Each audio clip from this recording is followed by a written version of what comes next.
It's just a little help. You're selfish, my dad shouted when I refused to pay for sister's car. I walked away for good. 3 days later, I received a call from the bank. I was 26 when everything finally broke beyond repair. The cracks had been there my whole life, hairline fractures spreading through the foundation of our relationships, growing wider with each passing year. That night was my mother's birthday dinner. We gathered around her dining table, the same one we'd sat at for countless Sunday dinners and holiday celebrations. My father, stern-faced as ever. My golden child sister, Brenda, basked in his approving gaze. And me, the family disappointment, despite my stable job and self-sufficient life. The evening progressed as these family gatherings always did. Then Brenda dropped her bomb. "I'm thinking of getting a new car," she said, twirling pasta around her fork. "Something cute, maybe a convertible." My father nodded approvingly. "You deserve it, princess." I took a sip of wine, trying to swallow my irritation along with the Cabernet. Brenda was 23, worked part-time at a boutique, and lived in an apartment I was already paying half the rent for, a fact my parents conveniently forgot whenever money came up. My father turned to me, his expression expectant. "What do you think, son? You could help your sister out with this, right?" My hand froze midair, wine glass suspended between table and lips. The audacity. I carefully set my glass down. "I already pay half her rent," I said quietly. "I think that's enough." The temperature in the room seemed to drop 10 degrees. "What's that supposed to mean?" my father demanded, his voice taking on that dangerous edge I knew too well. "It means exactly what I said. I already support Brenda financially. I'm not buying her a car." Brenda's face crumpled into a practiced pout. "I thought you were doing better at work. It's just a little help." My jaw tightened. A little help, like the little help I'd been giving her for years. The little help that had prevented me from moving to a better apartment or taking that trip to Rome I'd been saving for. "I'm doing fine at work. That doesn't mean I'm obligated to buy you a car." My father's face darkened. "This is how you treat your sister after everything we've done for you." The familiar guilt trip, the vague reference to unnamed sacrifices, the implication that I was somehow forever indebted for being raised, something parents are supposed to do anyway. Something inside me snapped. "What exactly have you done for me, Dad? Tell me, because I paid for my own college, I bought my own car, I've been financially independent since I was 19. His eyes bulged. "You ungrateful."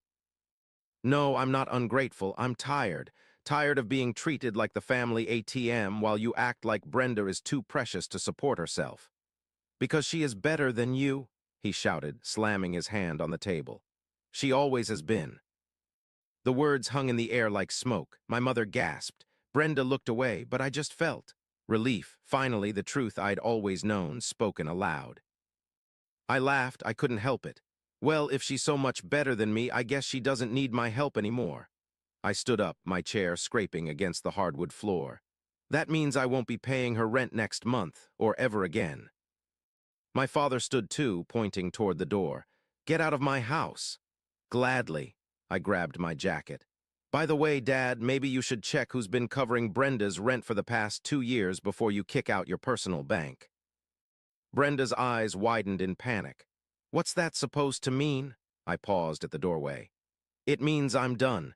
You've been living in that apartment for 2 years. I've paid half your rent for 2 years. Dad hasn't contributed a dime despite what he told you." Her mouth opened and closed like a fish. "But Dad said—" "Dad lied," I said simply, "and now you're on your own." That night marked the beginning of the end, or maybe it was the beginning of my freedom. Perspective is a funny thing. The fallout was swift and devastating. Brenda couldn't afford her rent without my help. She called me 17 times that first week, her messages evolving from angry demands to teary pleas. Dad refused to step in, despite his bold claims about family duty. His financial situation wasn't as solid as he'd led everyone to believe. I emptied the joint account I'd foolishly maintained with Brenda for emergencies. Emergencies that somehow always involved designer shoes or weekend getaways with friends. She'd treated it like her personal spending account while I dutifully deposited money every month. My father was livid. He threatened to sell my car, the one I'd bought myself at 19, paid off at 23. When I reminded him that the title was in my name, he went ballistic, called me untrustworthy, said I was tearing the family apart. I found out later he'd actually tried to sell it anyway, had listed it online and everything. When I went to my parents' house to retrieve it, the confrontation turned ugly. Neighbors peeked through curtains as my father shouted about family loyalty while I calmly loaded my belongings into the trunk. My mother stood on the porch, wringing her hands, begging us to stop making a scene. Always concerned with appearances, never with the truth. What I didn't realize then was that my father had already set a more elaborate trap. 3 days after I retrieved my car, I received an official-looking letter. My stomach dropped as I read it, a notice of repossession for my vehicle. It didn't make sense. I'd paid off the car years ago, had the title in my name. I called the bank listed on the notice. After being transferred multiple times, I finally spoke with someone who explained the situation. According to their records, my father had taken out a title loan against my car 6 months earlier. My blood ran cold. "That's impossible," I said. "I have the title. He couldn't have done that." "Sir, we have all the paperwork here," the representative said, "signed by you." But I hadn't signed anything. I demanded copies of the documents. When they arrived by email an hour later, I stared at them in disbelief. There was my signature, or what looked like my signature, on loan papers I'd never seen. My father had forged my name, used my social security number, created a perfect replica of my signature, likely copied from old-school documents he'd kept. I felt violated in a way I couldn't articulate. This wasn't just financial manipulation. This was identity theft. This was criminal. I spent the next 3 days in a fog of betrayal and rage. My father had been planning this for months, had been plotting to use my vehicle, my property, as collateral for his own financial gain, all while demanding I help support his favorite child. The bank was sympathetic but firm. Either I paid the $7,000 loan my father had taken out, or they would repossess the car. My options were limited: pay off a loan I never took out, file fraud charges against my own father, or lose my transportation. I chose a fourth option. I sold the car myself, paid off the fraudulent loan, and used the remaining money to buy a cheaper vehicle. It meant downgrading significantly, but it served one more tie to my father's control. When he discovered what I'd done, he called in a rage. How dare I sell that car? Didn't I know he needed that money? Didn't I understand what this would do to the family? I hung up without responding. His problems were no longer mine, but the worst betrayal was yet to come. 3 weeks after that disastrous dinner, I discovered my father had been systematically draining our family savings account, an account I'd been contributing to since my first job at 16. He'd been taking out loans against it, using the money to cover Brenda's shopping habits and his own faltering business ventures. My name was still on that account. I went to the bank the next morning and withdrew every remaining cent, all $7,853 of it. Not a fortune, but it was rightfully mine after what he'd taken. Then I closed the account. My phone rang that afternoon. My father's name flashed on the screen. "What the hell do you think you're doing?" His voice was equal parts rage and panic. "Taking what's mine before you steal the rest," I replied, my voice steadier than I felt. "I needed that money," he shouted. "The collectors are coming next week." My heart raced, but not from fear, from clarity. This had never been about family. It had always been about using me. Not my problem anymore. "You can't do this to us. We're family." "Family doesn't steal from each other, Dad." I hung up, blocked his number, blocked Brenda's too, changed the locks on my apartment door. It wasn't enough. 2 days later, I came home to find my apartment door ajar. My television was gone. My laptop. The watch my grandfather had left me. My father had stolen my spare key from my mother's emergency contact list. I called the police, filed a report. They found my electronics at a pawn shop across town. The owner remembered my father clearly, had his signature on the receipt. I contacted a lawyer, recorded my father on the phone admitting to the theft, threatened to press charges unless he returned every dollar he'd ever taken from me. He paid, every cent, and I cut all ties. This decision to completely sever connections with my family wasn't made impulsively. It came after nights of packing my apartment, hands trembling, questioning everything I thought I knew about family and obligation.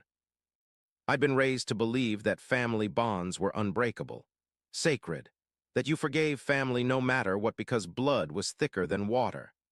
My father had repeated these mantras my entire life, even as he systematically exploited and undermined me. The cognitive dissonance was suffocating. How could I abandon the people who had raised me? What kind of person walks away from their family completely? But then, what kind of father steals from his son? What kind of father forges signatures and drains bank accounts? What kind of father breaks into his child's home? The guilt of leaving fought with the fear of staying connected. I wrote pages of pros and cons, called an old therapist, talked it through with the two friends who knew the full situation.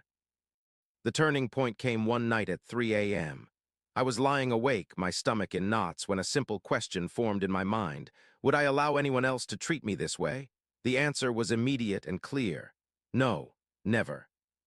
So why was I allowing it from people who were supposed to love me more than anyone else? That clarity didn't make the decision easier. It just made it necessary.